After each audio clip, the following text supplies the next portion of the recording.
I'm excited that you are joining today because we are going to be talking to an outstanding individual and one that you will definitely be copying the homework from. So you might recognize Brad from some of his LinkedIn learning courses or the content that he pushes out on the platform right here on LinkedIn. So I knew that as we rounded out 2021 and we looked to 2022, we really needed to think about growth. We needed to think about growth for ourselves. We needed to think about growth for our companies or our teams or our organizations. And so when I went on this mission of like, who can we talk to about growth, about stepping up, about leadership? That's when I was like, ta-da, Brad. Brad is who we should be talking to about these things. So I am really excited that he's joining us today. So please help me by raising your glass virtually, wherever you are, and help me in welcoming Brad to our coffee date. Hey, thank you. That was such a nice warm welcome, Kim. Well, it's good to have you. I'm excited. This is cool. Yeah, I'm excited too. This is kind of a fun time as we come into the holidays and round out the year to not only look back, but look ahead, right? To look ahead, exactly. And I'm really excited because, as I said before, we're taking questions live in real time, like we're all together for coffee. So I'm really excited that you're able to join us today. And I feel like, first and foremost, I have to brag on you just a bit in case anyone, I always tell people to like Google stock. I'm like, Google stock before they join us, but just in case anybody didn't Google stock. You are wildly successful, new company, LinkedIn learning courses, author, all the things. And you sold your first company at 18. I mean, holy moly, at 18, I was still trying to figure out how to like wash clothes and cook over like chicken in my George Foreman up at college. So you have to like let us in on the little secret how at 18, when all of us were burning chicken in college, you were like, hey, I started a company and I sold it. Yeah, I mean, okay, so at 18, I think I thought I knew what I was doing, right? And now, gosh, many years later, you look back and think, gosh, I really didn't know. I just was in kind of the right place and I had a real passion. My parents will tell you from day one, was just a budding entrepreneur. Other kids were out riding bikes. I was setting up lemonade stands, but then hiring my friends to run them, which was like the slight twist that everybody knew something was a little different with the way that I was thinking about business. So I've always kind of had a passion for it. And I sort of was right in the moment when, computers were getting more and more prolific. The internet was getting more and more prolific, transitioning from serial ports to USB, and all of this was very confusing. And so I started a computer business that went door to door with my best friend in high school. And this was back when, parents and adults were like, you know what, if a 16, 17, 18-year-old kid comes in your house to fix the computer, it makes sense. Well, you were like the OG Geek Squad. Yes. Yeah, exactly. So this was like right before the Geek Squad. This was before mobile computer repair was a thing. And sure enough, it blew up, like 1,600, 2,000 clients in Los Angeles, big. Yeah. And it was one of those like, okay, this is neat. But what I realized, and this is actually how I got into marketing, I realized that at that time, I really wasn't that great at business, but I was really naturally thoughtful around marketing. We had everything from a brand presence, the touch points. I remember vividly picking out the exact color of t-shirts, right? So there was just this precision in thinking about marketing. And that's, I think, what helped the business grow and what got me started in realizing that, oh gosh, every entrepreneur needs sort of this innate understanding of marketing, because that's really what makes or breaks it. You can have a great product, but if nobody knows about it, you're going to be in trouble, right? 100%. And I actually say that that's true for people as well. You could be the smartest, most talented person in your organization, in your department, but if nobody knows it, then you're not going to get picked to run the sales meeting, or you're not going to get picked to lead the marketing presentation because you have not showed the genius that's in here to the outside world. Yeah. So yeah. I think everybody needs a good scoop of that. Yeah, I like it. Well, and I'm curious for you, I feel like you sort of took this idea of, people need help fixing computers and going to blow it up to, as you said, 2,000 clients. It's bananas. And I feel like that's kind of what you were doing for the majority of your kind of corporate career. You were coming into these brands that were already successful. You know, they already kind of had something going, whether it's TMZ or Toyota or LinkedIn, and saying, you guys are doing great. It's not like you're doing bad. It's not like you're doing terrible, but you could be doing better. But you could be like thinking about growth in a new way. So I'm curious, that is a very specific marketing skill, because most marketing is just, hey, we're going to grow this brand so that people know what it is. But it's a different type of marketing to say people already know what Toyota is, or they already know what LinkedIn is, or they already know what TMZ is. And how do I make it bigger? So I'm curious how you got into like that specific niche of marketing. Yeah, actually, it was really so to exactly like exiting this company and kind of going on this journey. Now social media advertising is becoming kind of this budding opportunity. Facebook is sort of allowing more and more colleges to come on board. I'm in college at the time. And I sort of have this thought that these companies are absolutely gonna have to sell advertising. They're not doing it yet. You couldn't buy ads. So how I started to get embedded with these large organizations is I just postured as, hey, I'm gonna have early access to digital advertising. So we should start thinking about what you're going to be doing in these social media platforms. It's going to be a really interesting space. And I just started going to large organizations and selling them this story, this narrative, which transparently was not true. I didn't have access, but I knew that if I built a book of business, I could then take the book of business to Facebook and say, hey, I have $500,000 or $1 million committed to joining your online advertising. When's it going to be available? And so I was able to get early access into this and bring these brands in. And so growth marketing, like this is before we were even saying growth marketing, was really joining a new space that had way less noise and creating a ton of awareness in this new medium. And so being an early adopter gives you early access to ideas, opportunities, testing. So right away, before even recognizing I'm doing growth marketing, because I'm still in college and even figuring out roughly how to do business, I am buying and selling ads for huge companies that didn't have anybody in their team that could understand it, and they're willing to take a risk because you're selling them the promise of this is new and novel, and I'm the only one who's got it figured out. Not that I was the only one that had it figured out, right? There was plenty of other people doing this, but it was early and it was new, and it was really interesting because brands saw tremendous success because there was no noise. And then you start naturally realizing that you have to do A/B testing, you have to try different concepts, you have to explore different ways of communicating. As more and more noise comes into the market, you have to start evolving the way that you do things. And so that's what sort of spun me into thinking about growth, was recognizing that you get in, you see the success, then the success starts to taper off. And I think that's sort of the natural reality of most marketing opportunities, is we get into something, we try something new, and then it tapers off. And what large companies were spending a lot of time doing is not letting one hand talk to the other. You had all of these disjointed teams sort of moving a large goal forward. And there wasn't sort of this one person coming in and asking, what, like, are you not seeing the blind spot here? Are you not seeing sort of this opportunity? And when companies aren't thinking about something, the thing that I think we always forget is that as smart and savvy as organizations look on the outside, there's just a billion folks doing the best job they can and trying to collectively make something happen. And it doesn't happen with the same precision that it happens when you come in from the outside. So the ability to come into TMZ and Toyota and others was not that they don't do exceptional marketing and work with amazing agencies that are probably smarter and more prolific. And I know you've got a ton of experience in doing this yourself. So it's not like there aren't a lot of creative folks. It's just that somebody who has done kind of the edge of marketing, has sort of lived in the space of, we're going to try some really new things and I can carry it with confidence, is really what companies look for. Is just rest assured, I've been down this trail. This is what it's going to look like. It's going to be a little scary. So I know we deviated from the question a little bit there, but I wanted to give some backstory because I thought it might be a little interesting.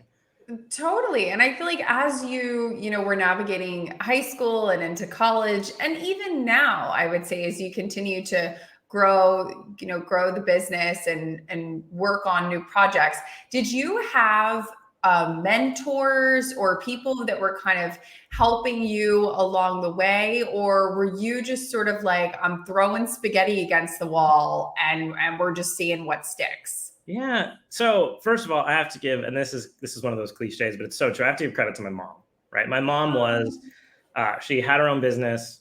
She was a private investigator, which, was kind of an obscure thing. Sabia never got away with anything as a kid. But she was incredibly encouraging and followed and just allowed me the opportunity, but never gave me the answers. I said, I would say, hey, I'm gonna start a business. She's like, I think you have to have a business license. I think you have to have a name. I think you have to do this the right way. I'm like 12. So I have to give her props for sort of mentoring that these opportunities are available and that you just need to explore them and not take no for an answer, right? You just kind of have to accept the fact that to succeed as an entrepreneur, you need to be willing to be the exception. When everybody else is saying no, you have to say yes. I got my first bank account before banks were like, they wouldn't let me get a bank account because I wasn't old enough. But I figured out that if I had a company, the company could have a bank account. So I just started a company to get a bank account because I needed to be the exception.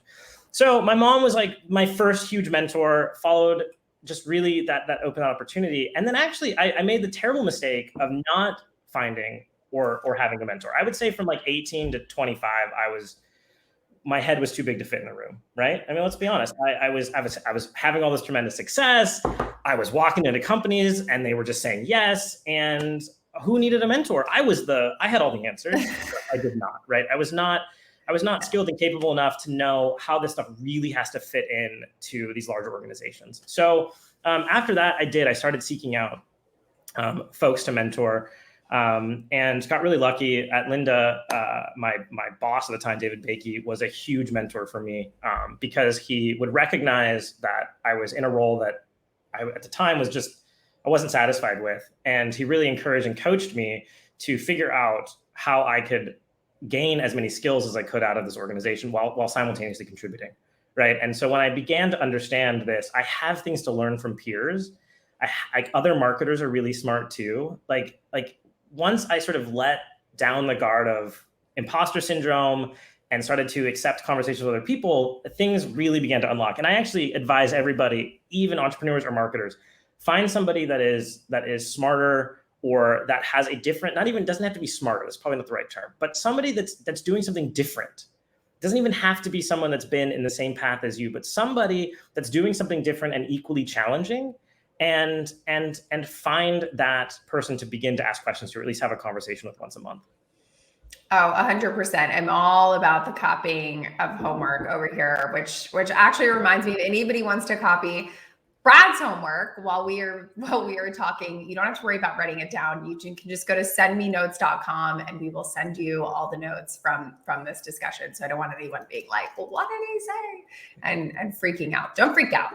You can just go to send me notes and we'll send you the notes afterwards. But I love this question also that was just posed by Giacomo going into, your entire career. You have really been like a futurist, I think, like really trying to get ahead of, whether it was Facebook ads or whether it was, computer fixing services in high school. So I'm curious, like now, as we kind of round out 2021 and prepare for 2022, for anybody who's joining like me, who works in marketing or, deals with marketing for their businesses, if they're a startup or a founder, where do you see kind of the big blue ocean as we head into the new year when it comes to marketing?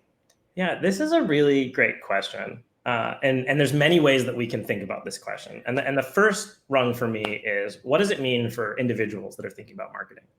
I think the future of marketing is going to be really hard. I think it's going to be harder than it's ever been because the skills that you need to have to sort of access sort of this next rung of the way that marketing is moving are really broad. And the problem that we've done as companies is we've made this prolific sense that marketers should be generalists, and we've really abused that. I mean, many marketers, if you're listening, probably feel this way. It's sort of like this catch-all bucket for solve all of these problems that the business has, which is not what marketers really need to be doing. And so marketing is hard because we're in this point where some companies are maturing, and you're seeing a lot of specialization in marketing, and that's been happening for 5 or more years, but more and more smaller companies are starting to realize that specialization in marketing is a thing. So one, we're going to see more and more specialization because each of these lanes of opportunity, whether it's AI, whether it's this metaverse that's way out there, whether it's just SEO or even buying ads, they're getting more and more sophisticated, more and more complicated. It's very hard to be an expert at many things. When I started marketing, I could probably jump into any tool and move something forward. There are tools that at this day and age scare me. I'm like, I have to hire somebody, I have to bring somebody in. So the future of marketing is going to be, for entrepreneurs, is recognizing that you have to bring in specialists. You have to start moving away from this generalist mindset and finding specialists. It's going to get really hard on two fronts.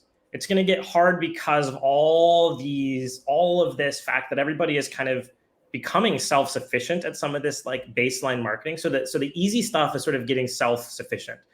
This last year, we all started learning how to make ourselves look better on camera and communicate our personal brands. And we're learning, and there's all these tools have become much, much better at supporting it. Templates are better, tools are better. So it raises the bar, because as sort of the baseline gets really good at something, which is great, it means that you now have to stand up even further and get even further ahead. So we're going to see a lot of challenges in that vein, but also because I think consumers have really gotten marketing exhausted, and we're moving into the we're moving out of personalization into privatization, right? We've gone through the dawn of personalization, personalized marketing. That's what we've been talking about for years. Private data is now the new thing. And so my hunch is that we're gonna move back into magazine marketing. So take it back 30 years ago. If you wanted to sell fishing rods, you didn't know where to find fishermen in the general mass. So you started a magazine called Fishing, and you would write articles about fishing, and you would just put that magazine in a place where many people frequent, and the fishermen would self-elect to receive that advertising. And then you would know, I have a fisherman.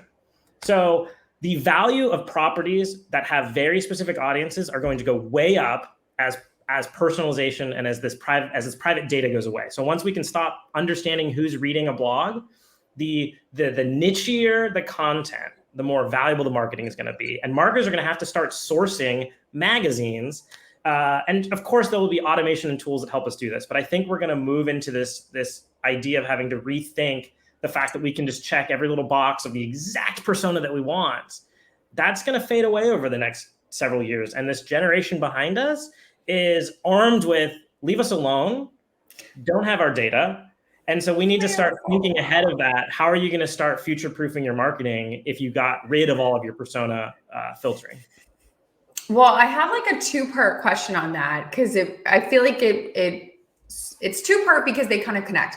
So the first is, if you were a founder right now, me or anyone else who's joining, and you're talking about like really niching down and hiring those specialists, this is the first part of the question. What are two specialists that you're like, you absolutely need a Facebook manager or whatever, ads manager, whatever. Like, who are those two people that you would look to hire in 2022? And then secondly, which sort of kind of coasts into this question, if you are looking for a job in marketing, this is why it's kind of connected. Are you like, oh man, in 2022, I think Facebook ads, probably not that, are going to be the future. So, that's something that if I were 18 again, or going into college or not going into college, just, learning something on Madecraft or LinkedIn Learning or Lynda or any of these places, that's what I would focus on. So like, who are the two people that you think are going to be kind of key hires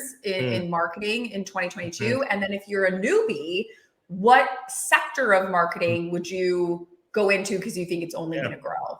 Yeah. So the first question is one of those sort of tricky questions, because who you need specifically is going to depend on the type of marketing that you want. Like, for example, I had a great conversation with Shelby, who I know helped set up some of these live interactions. And that, if I was an individual personal brand doing this all the time, having a specialist in kind of a specialist producer in live is incredible. The value of having somebody who knows exactly how to set this up. And Kim, I think you're doing an exceptional job with the way that you're kind of building this presence and this interaction, this piece. Yeah, pat yourself on the back. Like specializing in that for you as an individual or you as a brand that works with individuals is incredible. And that's really great. I think if I was zooming back out and I was a larger company, where I would recommend people go into. And this is kind of fading and transitioning, but being a product marketer with a program management hat. So it used to be do all the marketing. And now it's, in my opinion, we think more in the campaigns of a thing, the whole life cycle of something. So it used to be you'd sort of launch something like, I'll send some emails out. And you might have an email person that sends the emails out, and then you might buy some ads with the Facebook, ad person. Yeah, like your email person, your Facebook person, your Instagram person. Yeah, but now it's like, who's the showrunner?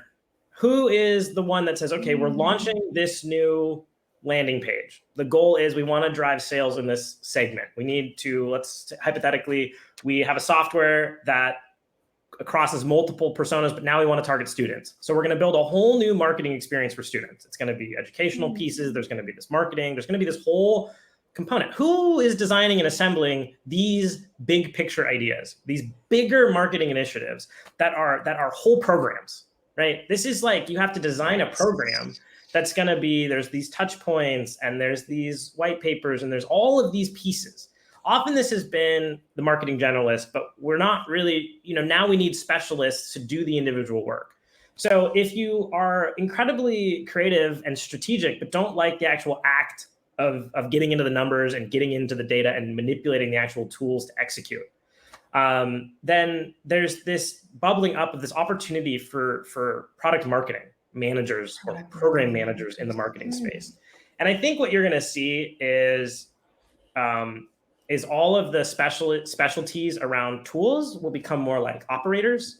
So I can be a Facebook ads operator. Like, I know how to program Facebook ads, but I'm not the strategist. I didn't think about how to solve the problem.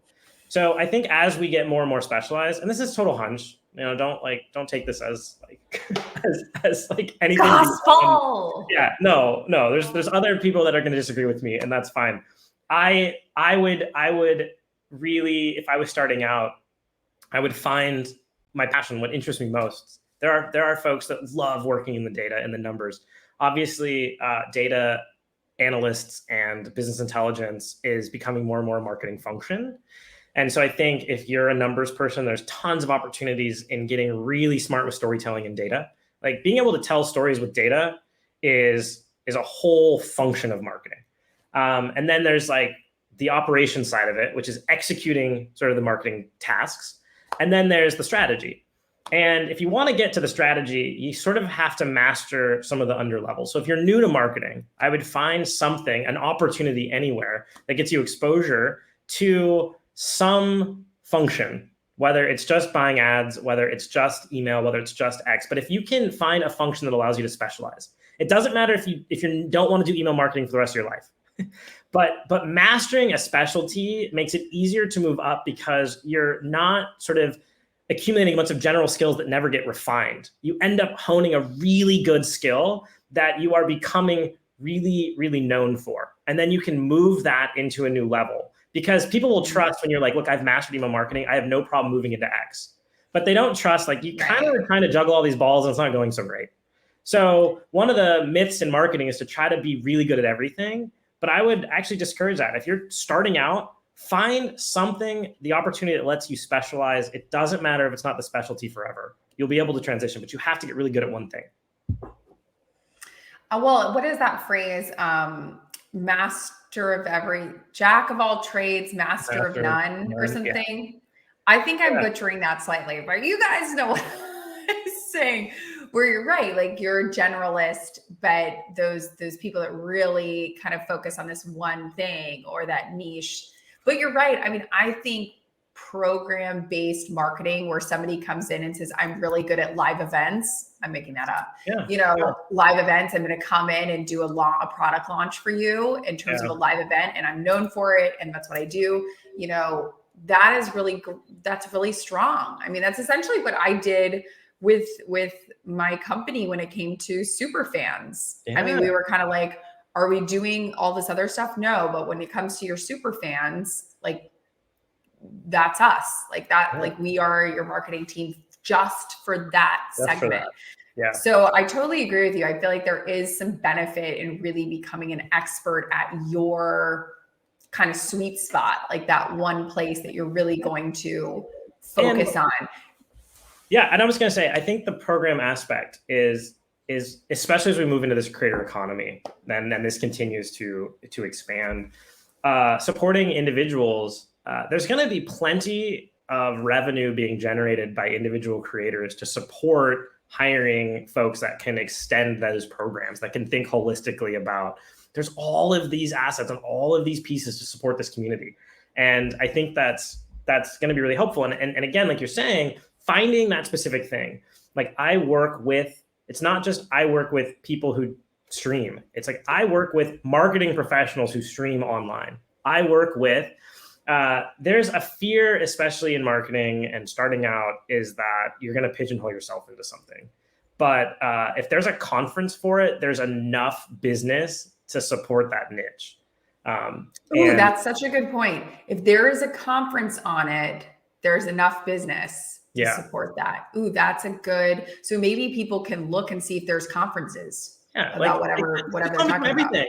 You can like be a Lego creator and there's a conference of folks that go and like make Legos, right? There's a whole business, there's a whole revenue stream there. There's one thing that you kind of realize as you grow in entrepreneurship and as you advise other folks, is that it's sure to launch a unicorn business. Yes, I understand. There's an exceptional amount of thinking in white space, but to have a healthy, successful, kind of stable life that, there's plenty of money in the niche. Like you'll be fine. You can do it.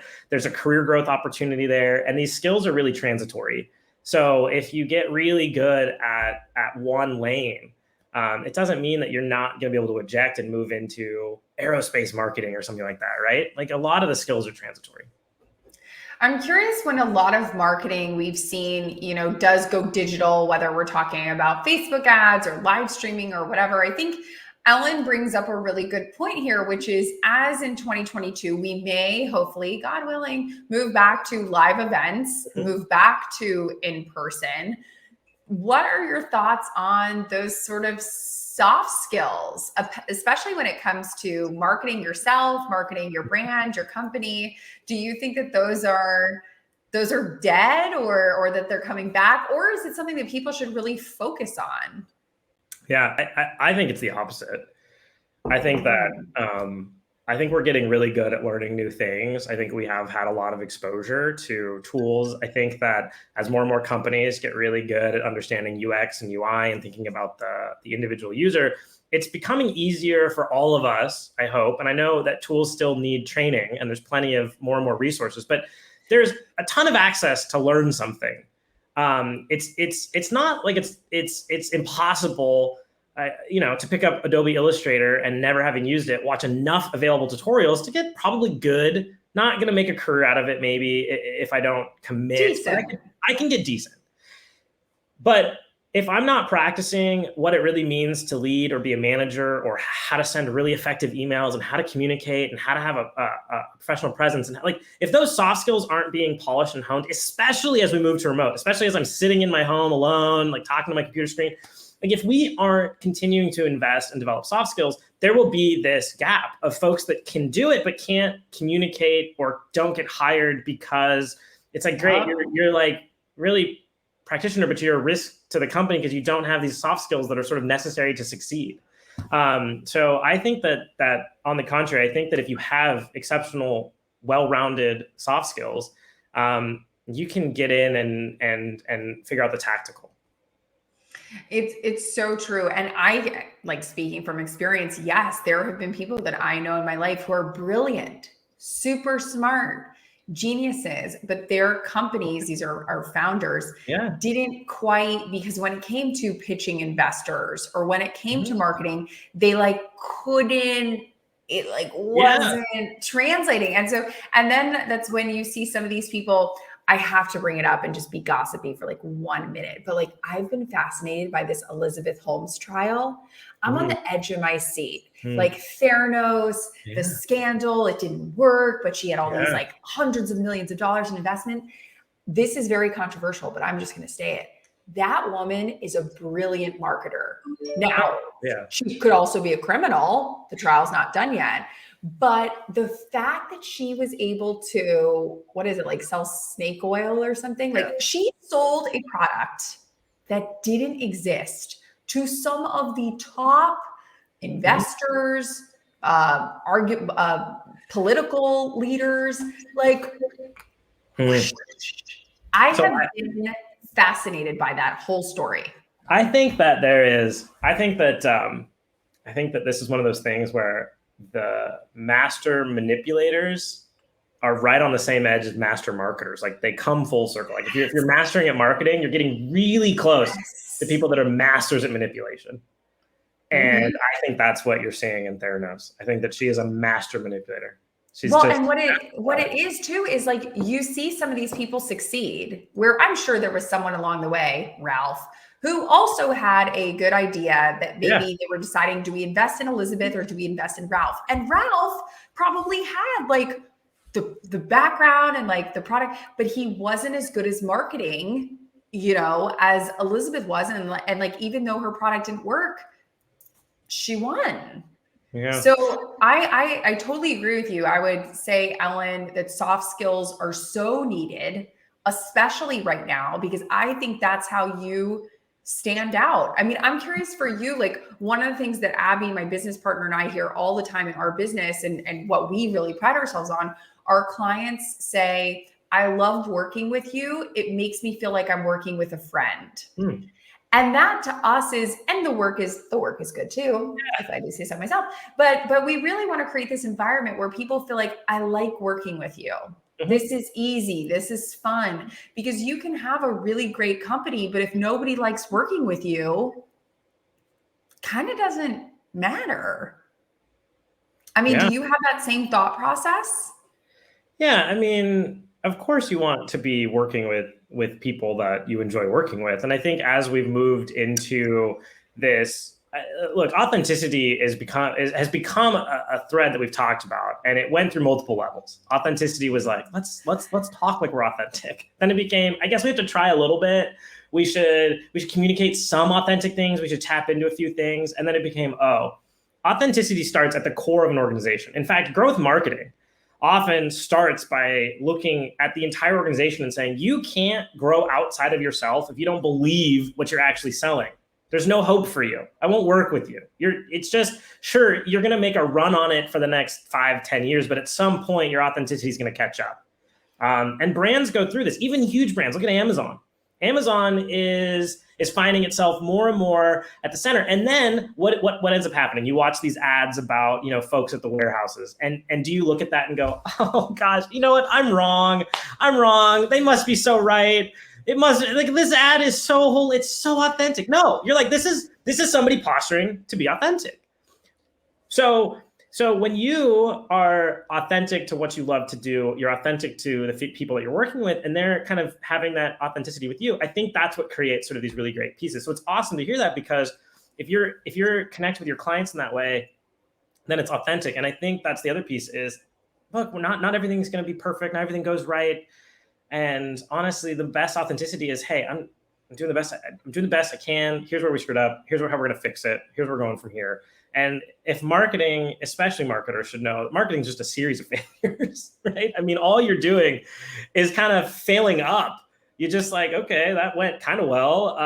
What did we learn from it? Let's try it again. Let's invoke that. So that's a big piece. And then all the way back to the soft skills component and entrepreneurship, and is the ability to be convincing, but authentically, right? And to do that, you kind of have to live out your truths, and you have to live out the things that you're really passionate about. And you have to get really good at recognizing that gap, because I think what people invest in as a business, if you're hiring a marketer, anything is like, if you're not very convincing, then are you gonna be able to convince other people? And it's not manipulate them. There's a difference. There's a difference between I need to manipulate these people to do it and just, I genuinely believe that we're gonna get to that mountaintop, and I believe we can take this path to get there. And I need to convince you that this is right. And it's not because I want to manipulate you to go to that rooftop or that mountaintop. It's that I know that this is going to work. I really believe it, and let's do it together. Here's the risks. 100%. And I love kind of your thought process when it comes to entrepreneurship and when it comes to being scrappy. Because if I had to pick one word that I feel like really you've carried through your whole career, is like you've gotten scrappy. Like you're like, this is what I have to work with. Like I can do more with less, like really getting scrappy when it comes to marketing. So I really appreciate this kind of pop quiz from Jeff, which is if you yourself we're launching a new product and I will adjust this question for people that might not be entrepreneurs and instead might be working in corporate. But if you are working in corporate and you are launching a new initiative or you are launching a new product within your company in 2022, what are some like scrappy tips, maybe specifically to Kickstarter as well, that you would recommend people try? So this is a great question. And this is a fun one because I'm not a physical product marketer. So we're gonna have to kind of think about this from like a zoomed out perspective. We'll solve some problems here. We can think about this as like, okay, how would I attack this problem? Being personally not the expert. Like I would not sell myself as I'm the expert at helping you launch your Kickstarter campaign. I would, this is a great place where I'd say there's probably an expert. There's probably a niche of someone that is an exceptional Kickstarter marketer that knows, right? Because what you're going to miss in marketing is we can say the broad strokes. And here's why people roll their eyes at a lot of marketing education is the broad strokes are kind of the same across the board, right? Have an exceptional brand, tell a really good product story, make a really compelling, visually interesting video, and be able to articulate the value proposition that you're solving. Like all it is what's the problem and why is your solution better? And then how do I convince someone that it's better? But I don't know all of the levers to pull on Kickstarter. Someone might know specifically, hey, there's gamification in the reward levels. There's manipulation, or not manipulation, but there's the ways that you can do. I found 3 videos work better than 1 long video. Right. This is where experts at something have information that can make you more successful that I, as a marketer, don't have. I don't know the appropriate length for a Kickstarter launch video. I don't know the appropriate reward levels. I don't know any of that. Now, I know enough to say we need to find out those answers.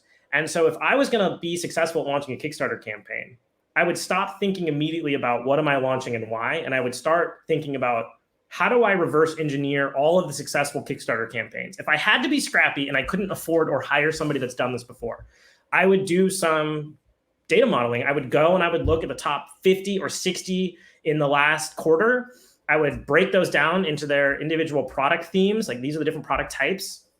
I'm sure there's already a taxonomy that exists. If not, I might open the code and look at the SEO tagging that they're using in their sort of in the breadcrumbs, because somebody has made a taxonomy for this, right?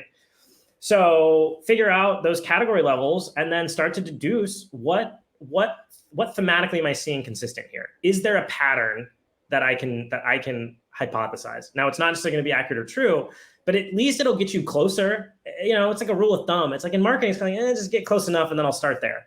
So I'd probably look at what key elements there are. That would be how I'd make sure the campaign was good, but you probably want to start to make sure that there's some early testing in the product. Like friends and family are often way overly optimistic. So if you're ever starting a new product launch or a business launch, you got to go outside friends and family.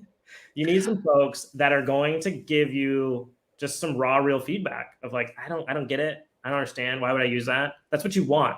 And you need to be willing and accepting to embrace all of the hard questions. You need a good friend that's a devil's advocate. Even if they love your idea, just give them the authority to say, hey, play devil's advocate with me.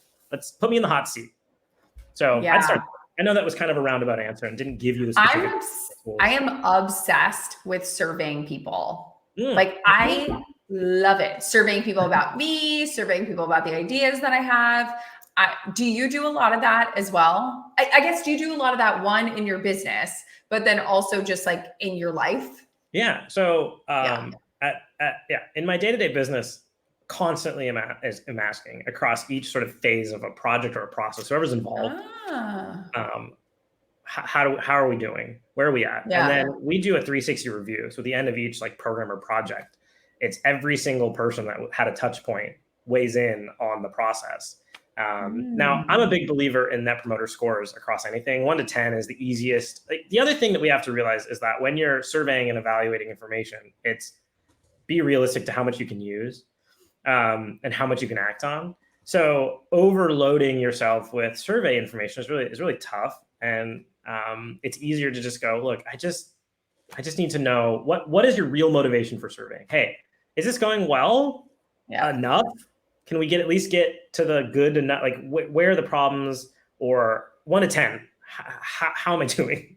And that's like it's okay, and it's easier to look at that data trend over time and say, hey, we were doing a bunch of 6s, so we drilled into Y, we fixed the Ys, now we're doing 8s. So what's it going to take to get to 10s? It's a lot easier than I have 32 anecdotal answers to these survey questions that I don't know how to use the results from. It's true. You have to kind of chip away at the problem. I always like thinking about the analogy, and I forget who said it, sorry, I'll Google it. But it was basically like how they created the David it was one big marble stone and they just sort of chipped away. Yeah. Like he could see it in his head and then he chipped away and formed the David statue, which is obviously very iconic. And I always think about that the same way. Like when you are surveying people, it's not that the survey results that come back are going to be like your end all be all, like, ta-da, like jazz hands, we're done. But it's more like chipping away, like, okay, well, now we got this one little answer, then we can find another little answer. I love using Typeform. What do you use to survey people? Yeah, Typeform is great. Honestly, Google Forms. I use a lot of Google Forms too. Forms.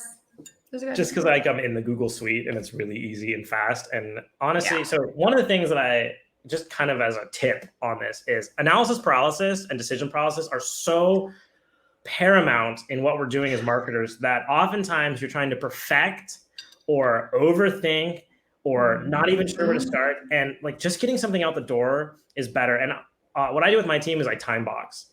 So hey, we need to get this new marketing collateral out on this new initiative that we're starting.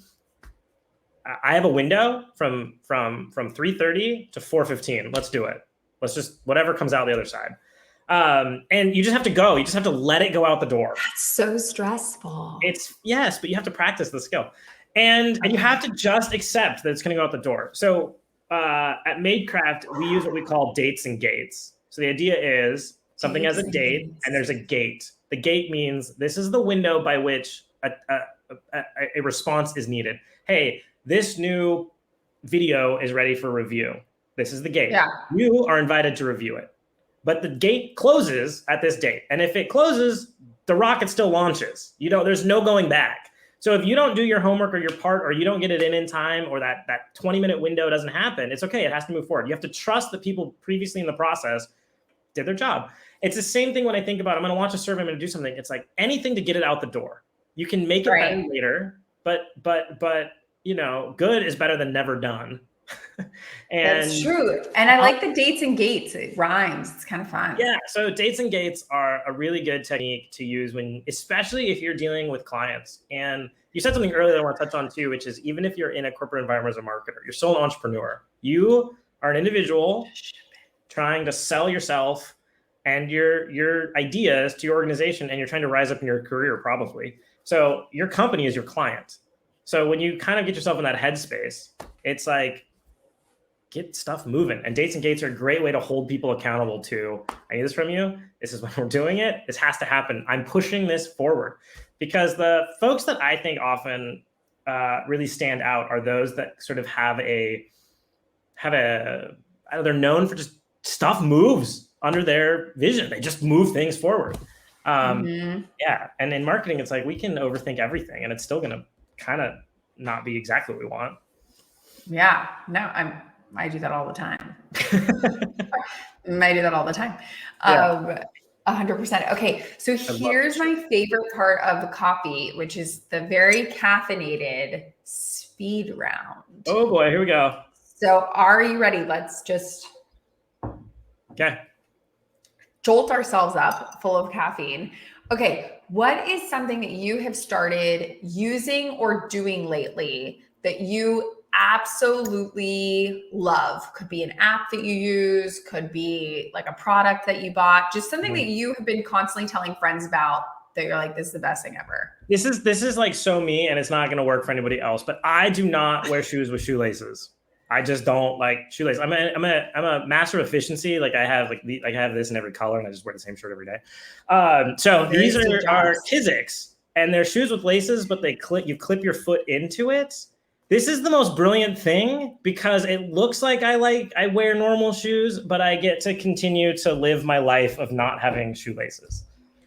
I bought those exact shoes for my uncle last Christmas, and I can safely say 10 out of 10, he loved them. Yes. Loved Great them. Christmas list gift. They're incredible. My wife got them for me for my birthday, and it's life-changing. I love it. It's a good, like, no fuss dream list item. I love it. Okay, what is the next thing? It could be, well, this year's almost over. So instead I'll say 2022, but is there something that you're really looking forward to learning, whether it's like a language or a specific skill? I just think obviously like you live in learning all day long, every day. Is there anything that you selfishly are excited to learn about? So I just bought a 3D printer. And I am like obsessed about trying to learn 3D modeling. Like 3D modeling. Okay. Yeah. And I continuously find problems in my house or in my life that I'm like, oh, if I could just make a little thing, I could solve that. And there's this whole universe of stuff that you can download and just print. So like every day I'm like, oh, I'm going to print this little thing. I just printed bike hooks for my helmet. Like I was organizing the garage. I was like, I need hooks for the helmet. And I just went on and found like bike hook helmets and I printed them out. I just put them on the wall. Done. How big are they? They're like, like this big. My printer's like, I don't know, this big. There's just and I know that the world is going this direction. And it honestly, it was so easy. I follow these instructions, I built it, I download the files, and it prints. Now I'm not by any means a 3D printing genius. And I consider myself technically savvy, but you don't really have to be that technically savvy. So this year, I want to actually design something myself and print it. I'm just downloading things other people designed. It's like the old clip art books. You're like, I need this thing and I want to make it, and it just prints out. It's unbelievable.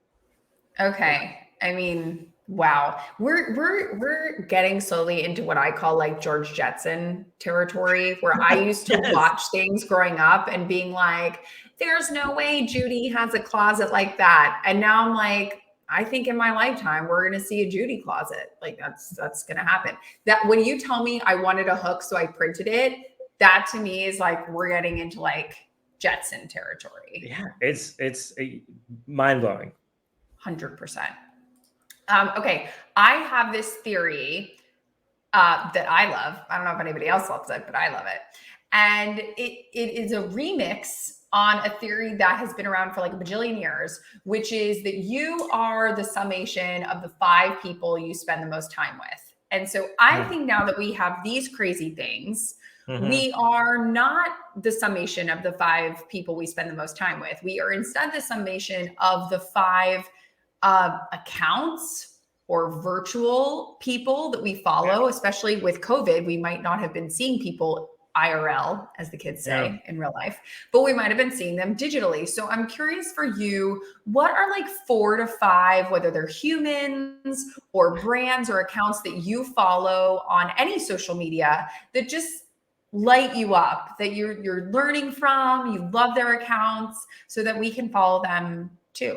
Yeah, I actually am probably going to break the mold here or the rules here because I'm not a big social media user.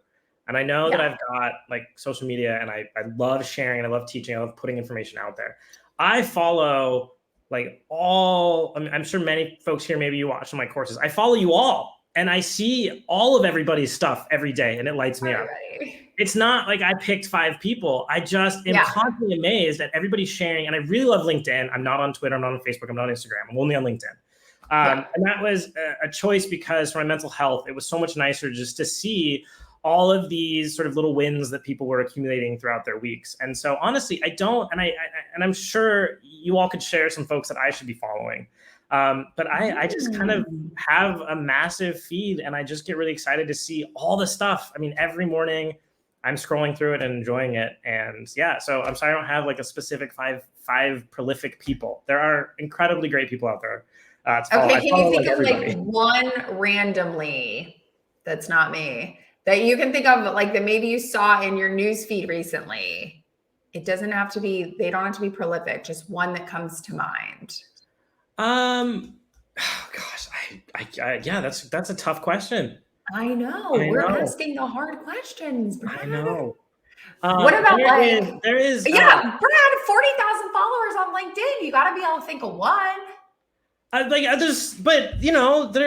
everybody's in my LinkedIn. I look at all this stuff. Right. I mean, it's never a common theme. I would say if you're, and look, the people that I'm following or that I'm kind of interested in right now are very specific to the business that I'm in. So I could pick like Wes Cow or co-founder of Maven. They're doing on Twitter too. Yeah, so they're doing some really interesting stuff with like cohorted learning. I think it's really interesting, and there's a lot of really smart thinking there. But it's kind of more because I'm trying to learn more about where this business is headed. I really kind of gravitate towards what I'm trying to learn. I usually find folks and then I just start reading everything that they have, and then I kind of move on. I do a lot of book reading more than sort of reading social posts. Is there a book that you have read this past year that you fancy a lot that we should read? Sorry. Show and tell. We're gonna have a whole thing on a whiteboard. This is probably a little bit more political book, but it's about the 100-year war between monopoly power and democracy. This is a weird one for a business owner to think about, but I try to think about like what's really going on in big business, and how are we going to be and think differently about being responsible entrepreneurs at the helm of companies. So I try to read stuff that challenges what I was taught growing up. You have to be a contrarian to your own thoughts. You have to push back. You have to play devil's advocate with yourself. I see so many folks. I know you're really upset. I have 40-something thousand followers, and I do care for social media. I'm not. It's not something I collect. I genuinely am inspired by everybody that follows me and watches my courses. I respond to as many folks as I can on messages, and I try to put really good content out there. But I love this question from Miguel, because he's kind of playing off the fact that you just showed the Goliath book. If there's anybody in the audience that is curious about marketing, do you have a marketing book that you particularly love? That's a great question. They go out of fashion so quickly. That's true. I would say Start With Why is always like a good kind of classic go-to. That's a great recommendation. Purple Cow by Seth Godin. That's a good one too. If you want to really go way back. William Townsend, this is like the Bond salesman. This is like the origins of the marketing funnel, like where we got awareness, interest, desire, action comes from. And I think you can just read it on Google Books. I think it's like public domain. It's very old. It's really interesting to go back. This is really something I think we often read books that are about the here and now. Go back and read a book from, I don't know when the Townsend, it was 1800s, maybe 1900s. And you'll be like, wait a second, they're talking about the same things. And it's really reassuring in many aspects to go, okay, a lot of these challenges that we're solving have been around for a really long time. And there's a nice reframing. So I would say read something really old. It's true. I always say, there's so many classic, whether it's Shakespeare or the Odyssey, like there's so many classics that probably in our lifetime we'll never read them all. That compared with everything that's being written now, it's just, you can't consume it all. You can't until we get to George Jetson, where I can put them all in a chip and somehow, I don't know, put the chip in my ear. And I'm looking forward to seeing your future Jetson buys. I want to know what Kim adds to her life from the Jetsons world. I'm taking that Judy closet. I'll tell you that for sure. That thing was. I saw a robot that folds clothes. There's some company that's got, you just throw it in the top and out comes a folded shirt. I'm Googling that company after this for sure. For sure. Okay. We love homework. We come here every week. We love homework, which is weird because most people hate homework, but not us. We are loyal learners and we love homework. So if you could give everybody who's joining us for coffee today a homework assignment for this week or maybe over the holidays, it could be to read something, it could be to listen to something, it could be to do something. What would be your homework assignment for us? look, going all the way back to the question about having a mentor, I think that every single person should go on LinkedIn, should look through your list of folks that you follow and send some radical asks. Find 10 people and send them a message and say, hey, I really enjoy reading about, or I've been inspired by ... Now, you're not asking for a mentor, but what I would say is, would it be impossible, or would it be crazy of me to ask for 15 minutes of your time, maybe in a week or two, over video chat? Go ask some folks that you're inspired by. You'd be surprised that ask me. I get these asks and I say yes Ask me. 50% of the time. And it's so enjoyable, even if it's just a 15-minute chat to ask a couple key questions, come armed with the questions, and just get some different perspective. I would encourage you to do that as like a career thing. As on a personal side, write a letter in the mail to a friend. You will be surprised, like actually handwrite it. We have a digital medium. I try to write letters to folks, and it's so nice. You get a text back usually, but it's so nice, the response. So send 10 digital letters to folks that inspire you that you could learn from, and send one letter in the mail, not a Christmas card. Like, just write a letter. Like, hey, think about you this week. Here's something neat. Just make somebody's day. I love that. I'm such a fan of sending cards and things in the actual snail mail. So I'm right with you on that. I love that. If you do your homework of your 10 asks, send me a note on LinkedIn and tell me that you did your homework. Yes, I love that. And obviously, I'm going to encourage everybody to follow you on LinkedIn. And it's really easy because that's your only social platform. So yeah, and you'll be in my feed, so I'll see the things that you post. Right, exactly. It's a win-win. I absolutely love it. And I would say, everyone, if you have enjoyed this conversation, if this has been fun for you, great news for you. We meet every single week at 1 p.m. Eastern on Wednesdays. If you enjoyed all of Brad's gems, which I definitely did, you can go to sendmenotes.com and we will send you all of Brad's tips and tricks and wisdom from this talk. But Brad, thank you so much. This has been really enjoyable. I loved all your tips. I can't wait to Google the thing that folds clothes and the 3-day printer that prints hooks and the Townsend book. There's a lot of Googling to do after this. So thank you so much. Thank you for having me. This was so fun. You're doing an awesome job. I will be in this chat feed for these future ones because this is so great. Thank you for having me too. Really honored to be invited to do this. This was fun. So I love it. Well, I'm sending a big cheers from me to you and to everybody who's joining us. I hope everybody has an amazing rest of the week, and we'll see you soon.